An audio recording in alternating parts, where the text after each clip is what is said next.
WWE SummerSlam 2016. Did it go as planned? Guys, the much-awaited match between the Beast Brock Lesnar and the Viper Randy Orton gained a lot of unnecessary attention. The match started with Orton taking the initial lead and pulled off what was described as the best RKO of all time, but it wasn't enough to stop the Beast. Just when we thought Randy had the upper hand, BAM! Lesnar took control and smashed Randy Orton's face. He was a bloody mess.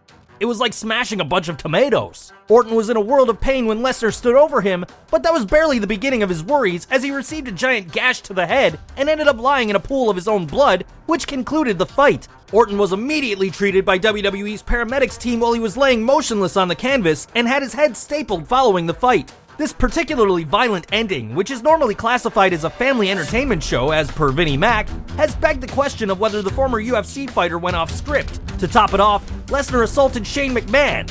Was it a work or a shoot? That's hard to predict. Guys, did any of you feel that Brock is trying to prove a point here? I think so, because even if it's controversial, this Lesnar win came right after being caught up in a doping scandal at UFC 200 where he defeated Mark Hunt but was tested positive for banned substances. If Brock indeed wanted to send a message to his critics, I think he is greatly successful. WWE released a statement stating WWE.com has learned that Randy Orton has received 10 staples to close a laceration on his forehead following the brutal assault by Brock Lesnar that resulted in a TKO at SummerSlam. SummerSlam 2016 is now history, and so what's next for these two men? If we recollect the match again, neither man was pinned, but Orton was made to look weak at the hands of Lesnar.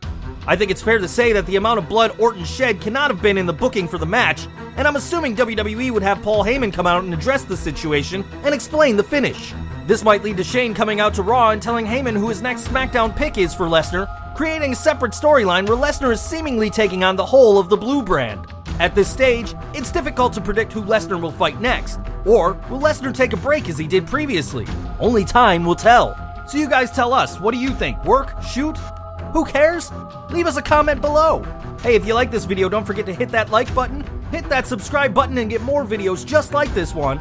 You can follow us on Facebook, Twitter, and Google+, and as always, thanks for watching.